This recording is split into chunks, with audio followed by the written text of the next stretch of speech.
प्रणाम। Reality estate के हमारे खास शो प्रॉपर्टी वॉच में आपका स्वागत है। मैं हूं तेजस्वी चंडोक नैयर। नोएडा एक्सटेंशन में जमीन अधिग्रहण विवाद ने रियल एस्टेट के निवेशकों का भरोसा डिगा दिया है। इससे एनसीआर की प्रॉपर्टी पर क्या असर पड़ा है, जानने की कोशिश करेंगे इस खास शो में। निवेशकों के सवालों का जवाब देने के लिए हमारे साथ स्टूडियो में मौजूद हैं क्यूब्रिक्स के एमडी संजय शर्मा। संजय जी, आपका बहुत बहुत स्वागत है स्टूडियो में। और इनके अलावा हमारे साथ दिल्ली से मौजूद है रहेजा डेवलपर्स के एमडी नवीन रहेजा और मुंबई से मौजूद है हीरानंदानी ग्रुप के एमडी निरंजन हीरानंदानी। आप सभी का हमारे शो में बहुत बहुत स्वागत है। लेकिन आगे बढ़ने से पहले देखते हैं कि प्रॉपर्टी वॉच में आज क्या है खास। सबसे पहले बताएंगे नोएडा एक्सटेंशन विवाद के बाद क्या करे निवेशक, बताएंगे एनसीआर में कहां सुरक्षित रहेगा आपका निवेश, और होम लोन बढ़ने के बाद प्रॉपर्टी खरीदना कितना होगा महंगा। नोएडा एक्सटेंशन भूमि विवाद का असर एनसीआर के दूसरे इलाकों में भी देखा जा रहा है। मकानों की बुकिंग में भारी गिरावट आई है। निवेशक इस बात को लेकर डरे हुए हैं कि कहीं नोएडा एक्सटेंशन का विवाद दूसरे इलाकों में भी ना पहुंच जाए।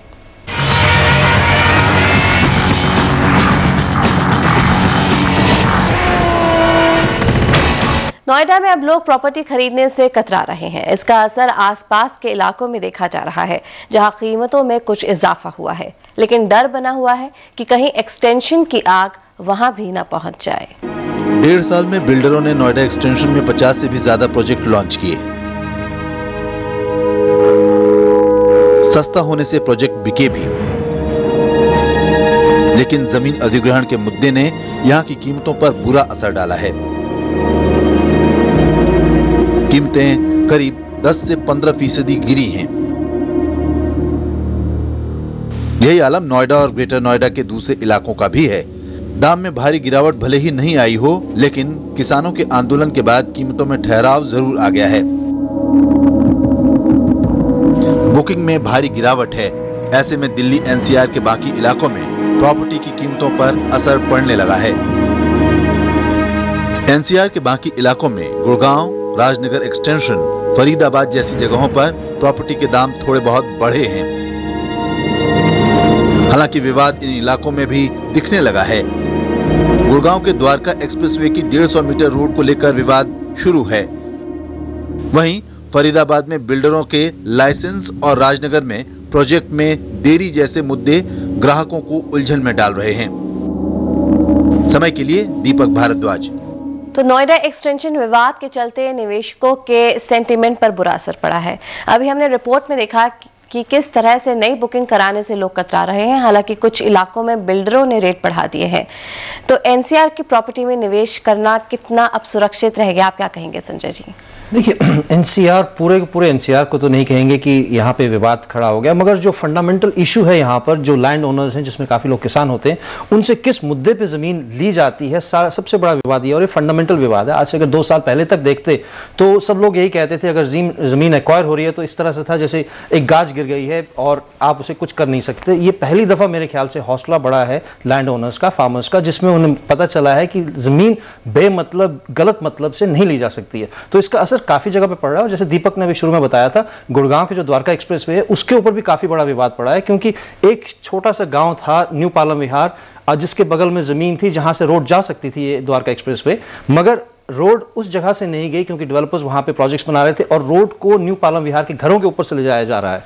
उसके पीछे विवाद हुआ है। 3.5 साल से द्वारका एक्सप्रेसवे रुकी पड़ी है और कई बिल्डर्स के प्रोजेक्ट्स वहां पे रुक गए। तो ये जमीन का विवाद काफी जगहों पे पड़ रहा है और हर जगह पे मेरे ख्याल से इसका पॉजिटिव असर नहीं पड़ रहा है। बट ये जरूर है कि जो डिमांड नोएडा एक्सटेंशन या नोएडा में पूरी हो रही थी, अब वो डिमांड जो है बाकी जगहों पर जा रही है। सप्लाई कॉन्स्टेंट है, तो थोड़ा बहुत इजाफा अगर रेट्स में हुआ होगा तो बहुत कम हुआ होगा। बिल्कुल, तो सप्लाई लिमिटेड है और डिमांड भी ज़्यादा है। लेकिन आपने बताया पूरा एनसीआर तो नहीं, लेकिन हाँ कुछ ऐसे इलाके हैं जहां पर कुछ नेगेटिव असर, नकारात्मक असर पड़ रहा है।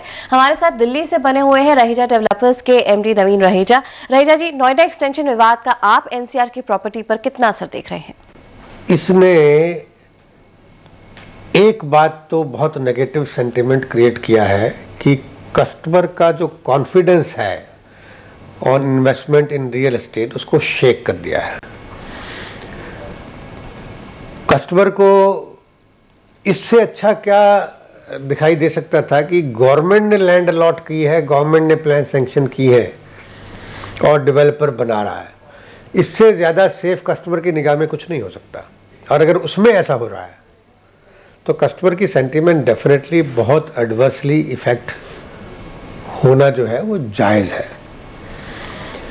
और मैं तो हमेशा ये पहले कहता आ रहा हूँ कि जब भी प्रॉपर्टी खरीदें you must go for link chain for a long time, चाहे कोई भी डेवलपर हो। हमारे साथ मुंबई से बने हुए हैं हीरानंदानी ग्रुप के एमडी निरंजन हीरानंदानी। निरंजन जी, आपसे जानना चाहेंगे नोएडा विवाद का प्रॉपर्टी की कीमतों पर क्या असर देखा जा रहा है? आप देखिए नोएडा में अभी यहाँ 10,000 से ज़्यादा घरों को तकलीफ है, और भी जो एरियाज हैं ग्रेटर नोएडा के वो तकलीफ में आ गए हैं, तो वहाँ भी सप्लाई अभी बंद हो गया है या लोगों का विश्वास उड़ गया है कि आगे क्या होगा। तो मेरे अंदाज से ओवरऑल जो मेजर मेट्रोपॉलिटन शहर हैं वहाँ तो कोई कम होने का कोई संजोग नहीं दिख रहा। जहाँ सेकेंडरी टाउन्स हैं, जहाँ पेरिफेरी पर बहुत ही ज़्यादा संख्या में घर बने हुए हैं लेकिन लोग बेच नहीं सक रहे, और वहाँ होल्डिंग पावर उनका कम है या ओवर लिवरेज कंपनी है, तो वहाँ जरूर भाव गिर सकते हैं। रईजा जी, नोएडा एक्सटेंशन भूमि अधिग्रहण में आखिरकार कहाँ चूक हुई है, ये बताइए। Process. I would say that the main issue here has been the process of acquisition of land. अगर ये प्रोसेस क्लियर और ट्रांसपेरेंट रहा होता तो कहीं कोई कंट्रोवर्सी नहीं आई होती, लेकिन जो भी हुआ क्योंकि ये चल रहा था पिछले 30 साल से, वही प्रोसेस के अंदर कोई ऑब्जेक्शन नहीं थी, कोई ग्लिच दिखाई नहीं दे रही थी, तो ये प्रोसेस चल रहा था।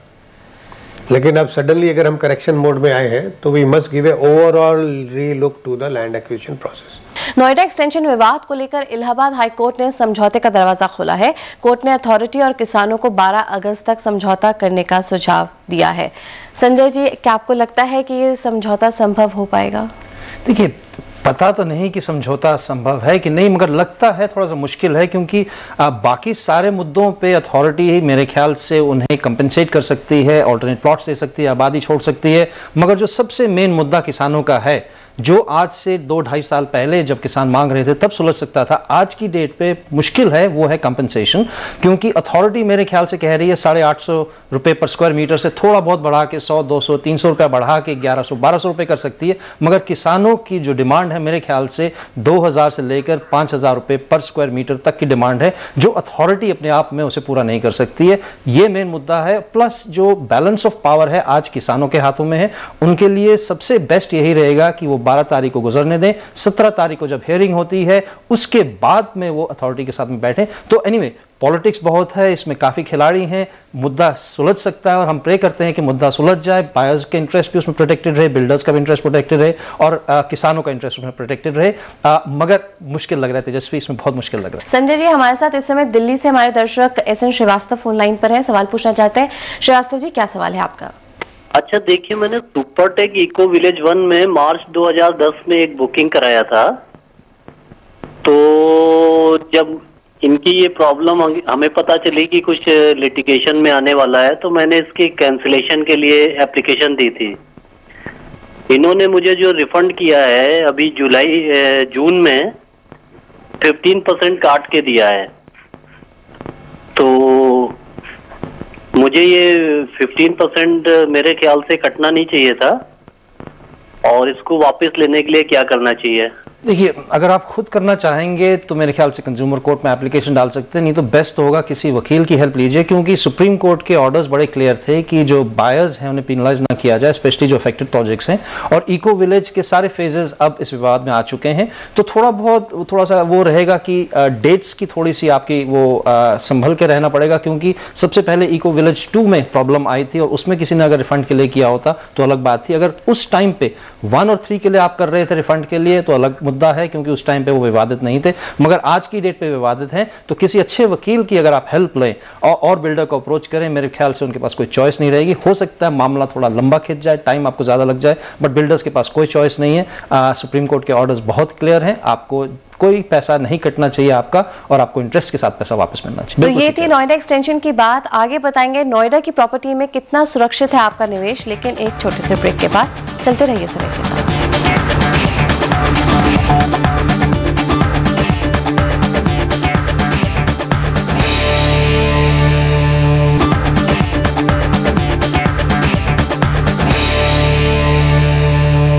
प्रॉपर्टी वॉच में आपका एक बार फिर से स्वागत है। हमारे साथ बने हुए हैं सभी मेहमान। नोएडा एक्सटेंशन की आग नोएडा में भी पहुंच चुकी है। अधिक मुआवजे की मांग को लेकर नोएडा में भी किसानों ने आंदोलन शुरू कर दिया है। तो इसका कितना असर पड़ने वाला है नोएडा की प्रॉपर्टीज पर, कितना गहरा असर होगा इसका? देखिए, ये सारा का सारा असर तो अनसर्टेनिटी के ऊपर है। मालूम नहीं कि क्या होने वाला है। क्या 1976 से सारे के सारे एक्विजिशंस, देखिए नोएडा और नोएडा एक्सटेंशन में विदाउट एनी एक्सेप्शन सारी की सारी लैंड जो है अर्जेंसी क्लॉज के अंडर ही एक्वायर की गई थी और अर्जेंसी क्लॉज को ही हाई कोर्ट ने, इलाहाबाद हाई कोर्ट ने और अब सुप्रीम कोर्ट ने भी कहा है कि गलत उसका यूज हुआ है वहां पर। तो अगर ये मामला खींचता जाए, पीछे पीछे पीछे खींचता जाए, तो सारी की सारी प्रॉपर्टी जो एक्वायर की गई थी वो ही दांव पे आ जाती है। तो देखिए, इसको प्रिडिक्ट करना बहुत मुश्किल है कि कितनी गहरी आग ये फैलेगी। ये मेरे ख्याल से या तो जो लैंड एक्विजिशन का बिल अभी प्रपोज हो रहा है, जिसका ड्राफ्ट अभी हाल में ही प्रेजेंट किया गया है, उसके बिहाफ पे होगा, या अगर कोर्ट्स उसके ऊपर कुछ जजमेंट करते हैं कि कब उनका कट ऑफ डेट होगा या किस जगह पे ये क्लॉज अप्लाई नहीं हो पाएगा, उसी से थोड़ा सा हल निकलेगा। अदरवाइज अनसर्टेनिटी नोएडा और नोएडा एक्सटेंशन में बहुत गहरी फैल चुकी है। अच्छा जी, आपको ज्यादातर प्रोजेक्ट गुड़गांव में है और अगर हम नोएडा एक्सटेंशन के विवाद की बात करें तो क्या आपको लगता है कि गुड़गांव की प्रॉपर्टी पर भी ये जो प्रेसिडेंट सेट हो गया ये असर डालेगा? देखिए जी, उसका effect definitely places like Gurgaon वो गेन करेंगे इससे, क्योंकि अल्टीमेटली जो रियल एस्टेट इन्वेस्टमेंट है वो तो तब भी जैसे इकोनॉमी ग्रो कर रही है रियल एस्टेट में इन्वेस्टमेंट होगा, और जहाँ जहाँ ट्रांसपेरेंट प्रोसेसेस हैं और जहाँ जहाँ डेवलपमेंट हो रही है, people will keep on investing there. यहाँ पर कहा जा रहा है कि हो सकता है कि गुड़गांव पर भी असर पड़े, लेकिन जो जो इफेक्टेड एरिया या जहाँ पे पॉलिसीज गलत होंगी वहाँ पर अनसर्टेनिटी हो सकती है। पर रहेजा जी के प्रोजेक्ट्स हैं, मेरे ख्याल उनके ऊपर तो डायरेक्ट असर है, क्योंकि रहेजा जी के जो प्रोजेक्ट्स हैं काफ़ी अच्छे लोकेशंस पे हैं, मगर जनरली द्वारका एक्सप्रेसवे के पास पड़ते हैं और वहाँ पे एक सबसे बड़ा विवाद चल रहा है और उसी की वजह से तो वहाँ पे द्वारका एक्सप्रेसवे पिछले 3.5 साल से रुकी हुई है। वहाँ पे न्यू पालम विहार के इलाके में विवाद चल रहा है। संजय जी इस वक्त दिल्ली से हमारे साथ फोन लाइन पर जुड़ रहे हैं नीरज, क्या सवाल है आपका, पूछ सकते हैं। या मैं जानना चाहता हूँ, नोएडा सेक्टर 151 में जो जेपी ग्रीन की प्रॉपर्टी है अमन 2, अभी रिसेंटली ये लॉन्च हुआ है, तो क्या सेक्टर एक्सप्रेसवे पे या सेक्टर 151 पे वहाँ जाना क्या सेफ है इस समय, इतना विवाद होने के साथ साथ? वहाँ की क्या पोजीशन है, थोड़ा सा आप बताइए प्लीज। देखिए, मेरे ख्याल से लोकेशन को देखने के बदले आप थोड़ा सा भी अगर आप इन्वेस्टमेंट कर रहे हो, आप बिल्डर्स की सिचुएशन देखिए। जेपी के काफ़ी प्रोजेक्ट्स हैं और काफ़ी प्रोजेक्ट्स उसके विवाद में आ चुके हैं, तो ऐसा नहीं हो सकता कि उन प्रोजेक्ट्स जो विवाद में आ चुके हैं, और आपने देखा है कि जेपी की काफ़ी लैंड है और काफ़ी अपोजिशन है जेपी के कुछ प्रोजेक्ट्स का, तो बिल्डर के ऊपर असर पड़ेगा और मेरे ख्याल से इनडायरेक्टली ये असर उनके प्रोजेक्ट्स के एग्जीक्यूशन पे भी पड़ेगा। तो आपको संभल के चलना पड़ेगा। अगर अभी विवाद नहीं है उस इलाके में, आपको बिल्डर का देखना पड़ेगा, ध्यान देना पड़ेगा, और हो सकता है जैसे मैंने कहा अनसर्टेनिटी है, ये विवाद कहां कहां फैल जाए, क्योंकि एक्विजिशन सारी की सारी 1976 के बाद अर्जेंसी क्लॉज के अंडर हुई है और अर्जेंसी क्लॉज को ही उसका मिसयूज हुआ है। कोर्ट ने यह साफ कह दिया है। तो मेरे ख्याल से अभी थोड़ा सा संभल के आप उसमें इन्वेस्टमेंट कीजिए। संजय जी अगला सवाल लेते हैं। विपुल का आया है ये सवाल एसएमएस के जरिए। इन्होंने कहा है कि गाजियाबाद में ये रहते हैं और ये जानना चाहते हैं कि ग्रेटर नोएडा सेक्टर 2 के रेजिडेंशियल प्लॉट सुरक्षित है या नहीं, प्लॉट को अथॉरिटी ने आवंटित क्या हुआ है? देखिए, अगर अथॉरिटी ने आवंटित किया हुआ है तो भी सुरक्षित नहीं है, क्योंकि सारी की सारी ज़मीन जो है नोएडा एक्सटेंशन की अथॉरिटी के थ्रू ही एक्वायर हुई थी।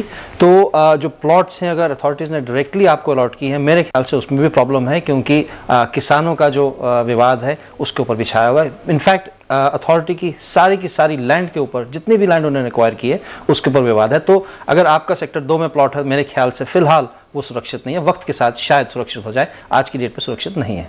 रहेजा जी आपसे जानना चाहेंगे, नोएडा एक्सटेंशन विवाद ने प्रॉपर्टी में निवेश करने वालों के मनोबल पर काफी बुरा असर डाला है, प्रॉपर्टी डेवलपमेंट पर इसका कितना असर पड़ेगा?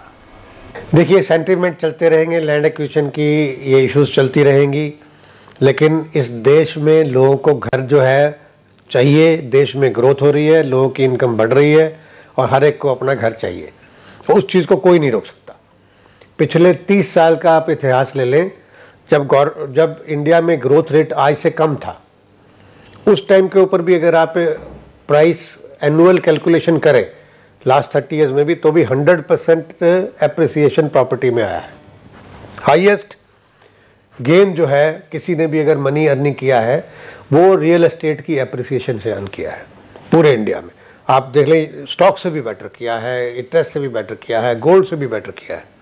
और अब तो डेवलपमेंट प्रोसेस फास्ट है, जीडीपी ग्रोथ रेट बेटर है पहले से, तो आगे आने वाले टाइम के ऊपर जो है रियल एस्टेट जो है उसके ऊपर कोई असर नहीं आएगा। तो ये तो बात हुई एक्सटेंशन पर टेंशन की। हमारे साथ सभी मेहमान बने हुए हैं, आगे जानेंगे कि होम लोन बढ़ने के बाद कितनी सस्ती होगी प्रॉपर्टी, लेकिन एक छोटे से ब्रेक के बाद चलते रहिए सभी के साथ। MBA, MCA, BBA, BCA, MSc, B Pharma, D Pharma and Polytechnic Diploma. Join Apex Group of Institutions, Jaipur. Call 9413344606 or visit www.ssssindia.org.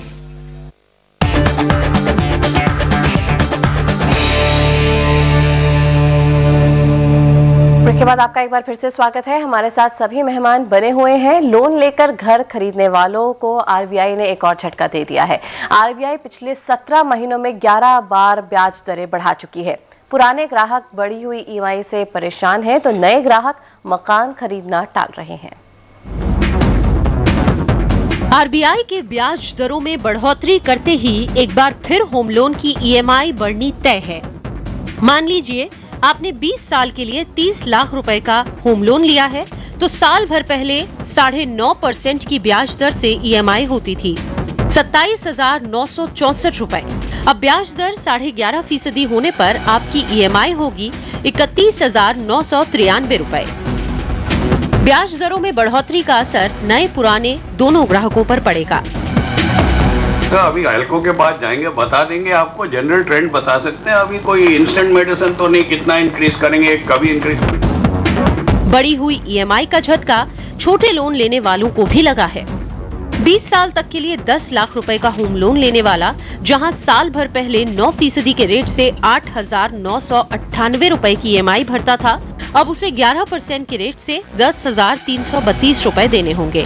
समय के लिए सरोजनी श्रीहर्ष। हमारे साथ मुंबई से बने हुए हीरानंदानी ग्रुप के एमडी निरंजन हीरानंदानी। निरंजन जी, होम लोन महंगा हो गया है, आपको क्या लगता है कि इसका कितना असर प्रॉपर्टी की कीमतों पर पड़ेगा? काफी जो सरकार की नियमों के अनुसार और जो नए नए पॉलिसी निकाल रहे हैं उसके हिसाब से ओवरऑल जो सप्लाई घरों की है वो कम होते जा रही है, क्योंकि एक तो टैक्सेस काफी बढ़ गए हैं, ऊपर से रिजर्व बैंक ऑफ इंडिया की जो ब्याज के रेट है, रिपो रेट है या रिवर्स रिपो रेट है, वो दोनों बढ़ाया गया है और ज़्यादा हो गया है, जहां मेरे हिसाब से ये सहन नहीं होगा लोगों को। तो मेरे अंदाज से काफ़ी नेगेटिव प्रोस्पेक्ट्स रियल एस्टेट में दिखा जा रहा है। रहेजा जी, आपको क्या लगता है होम लोन की ब्याज दरें बढ़ने से प्रॉपर्टी की बिक्री पर क्या असर पड़ेगा? देखिए, एज ए डेवलपर तो हमें इम्पैक्ट नहीं आता है, क्योंकि सेल के ऊपर इसका इतना बहुत मार्जिनल इम्पैक्ट आया करता है जब भी ये बढ़ता है। और उसका सिंपल रीज़न क्या होता है कि 0.5 बेसिस पॉइंट्स जब भी आप बढ़ाते हैं तो उसके ऊपर जो ओवरऑल डिफरेंस आता है वो 74 रुपीज़ पर लाख की ईएमआई का डिफरेंस आता है।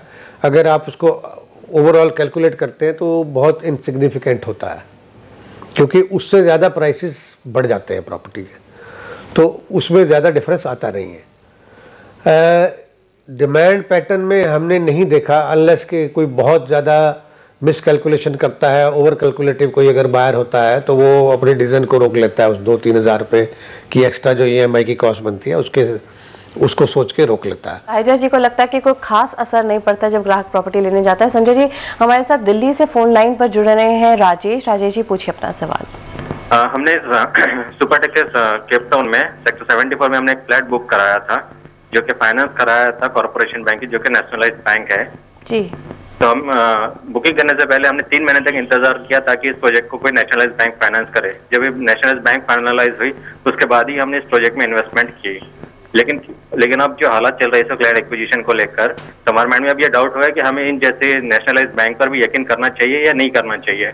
राजेश जी, ये तो मामला थोड़ा सा गंभीर है और एक्चुअली बैंक्स को ब्लेम करना भी चाहिए और ना भी किया जाना चाहिए। देखिए ना का मैं पहले बता देता हूं, क्योंकि ये जो सिचुएशन थी ये बहुत अनएक्सपेक्टेड थी कि जो लैंड अथॉरिटी ने एक्वायर कर ली है 1976 से करती जा रही थी, उसको कोर्ट्स ओवरटर्न कर देंगे, ये किसी बैंक ने भी नहीं सोचा था और बहुत से लोग जो इस फील्ड में उन्होंने भी एक्सपेक्ट नहीं किया था। तो बैंक्स के लिए ये अनएक्सपेक्टेड सी सिचुएशन है, अनप्रेसिडेंटेड सिचुएशन है। अब रही बात मेरे ख्याल से बैंक्स के ऊपर विश्वास, देखिए कुछ तो लोन स्कैम्स आपने सुने ही थे, LIC के जो डायरेक्टर थे वो भी अरेस्ट हो गए थे। LIC था, bank of India, central bank of India, उसमें पंजाब नेशनल बैंक थे, तो वो पैसा लेके प्रोजेक्ट्स को फाइनेंस कर रहे थे, लोन्स दे रहे थे। तो मेरे ख्याल से आपको बैंक्स के ऊपर आपका विश्वास टूटना नहीं चाहिए, मगर जिसे कहते हैं ट्रस्ट बट वेरीफाई। और इस चीज़ के अंदर मेरे ख्याल बैंक्स का ड्यू डिलिजेंस कम रह गया, और बैंक्स को कम से कम जिनके बिहाफ पे लोन दे रहे थे, पैसा दे रहे थे बिल्डर्स को, बैंक्स को कम से कम जो बायर्स थे उनको सतर्क कर देना चाहिए था कि यहाँ पर प्रॉब्लम आ सकती है, यहाँ पे कोर्ट केसेस चल रहे हैं। जो आपका प्रोजेक्ट है मेरे ख्याल से अलग ही खेल है, क्योंकि सेक्टर 74 में कोई विवाद की संभावना भी नहीं थी। वो तो क्योंकि हाई कोर्ट का ऑर्डर आया और सुप्रीम कोर्ट ने टिप्पणी दी है, उसके बाद में वो मामला उछला है। गलती यहाँ पे किसी एक की नहीं लेकिन बहुतों की, लेकिन अल्टीमेटली अगर कोई भुगत रहा है तो वो निवेशक और किसान है।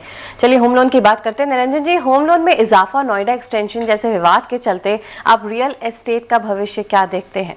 मेरे अंदाज से ओवरऑल आगे के दिनों में और भाव बढ़ सकते हैं, क्योंकि ओवरऑल सप्लाई की कमी हो रही है और डिमांड तो बढ़ते जा रहा है, और टेम्पररी लोग नहीं खरीद सकते क्योंकि लोन नहीं मिलते या बहुत एक्सपेंसिव लोन बन गए, ब्याज बढ़ गया है। तो ये एक कॉन्फ्लिक्टिंग सिचुएशन आ गया है जहां सरकार को इंटरवेंशन करने की जरूरत है। तो कॉन्फ्लिक्टिंग सिचुएशन दिख रहा है, तो हो सकता है कि टेम्पररी विड्रॉल हो यहाँ पर निवेशकों का प्रॉपर्टी में इन्वेस्ट करने से।